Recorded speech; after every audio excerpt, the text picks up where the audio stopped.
Rhyme Report. Humpty Dumpty sat on the wall. Humpty Dumpty had a great fall. All the king's horses and all the king's men are now the primary suspects. With every murder case, we need to ask ourselves who had means and who had motive. Well, that might just make this the toughest case I've ever seen. The fact is, every one of those king's men had access to that wall. And the motive? I don't wish to speak ill of the dead, but let's be honest. We all know that Humpty Dumpty had a history of violence. And as for the horses, well, let me ask you this. Have you ever seen a horse that wasn't evil? Oh, and I know they say they were trying to help, trying to put Humpty together again. But then, why get the horses involved? I mean, are horses known for their skills at putting things back together? Those hooves more dexterous than they look, are they? Oh, please. What we're looking at here is a mass conspiracy. Humpty Dumpty was pushed from that wall, but he didn't die when he hit the ground. Oh no, and all the king's men panicked. So under the guise of trying to help the fallen Dumpty, all the king's horses were brought in to trample him, to finish him off. Sickening. Hey diddle diddle, the cat and the fiddle, the cow jumped over the moon. The little dog laughed to see such fun, and the dish ran away with the spoon. I have this to say.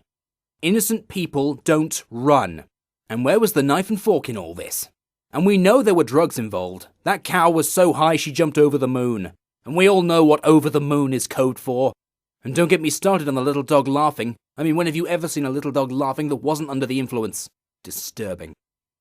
Half a pound of tuppenny rice, half a pound of treacle. I don't know what the hell it is you're making, but it sounds evil. Pop goes the weasel. I bet he does after eating that shit. Jack and Jill went up the hill to fetch a pail of water. Sounds innocent enough, doesn't it? But then, Jack fell down and broke his crown, and Jill came tumbling after. Ha! You expect me to believe that? What we're looking at here is a murder-suicide. Jill lures Jack up the hill with the promise of hard drugs and sexual favors, and then she pushes Jack down the hill and throws herself after him. A pail of water? Awful. Oh, I'm sorry, that's my phone. I'd better just check that. Oh my god.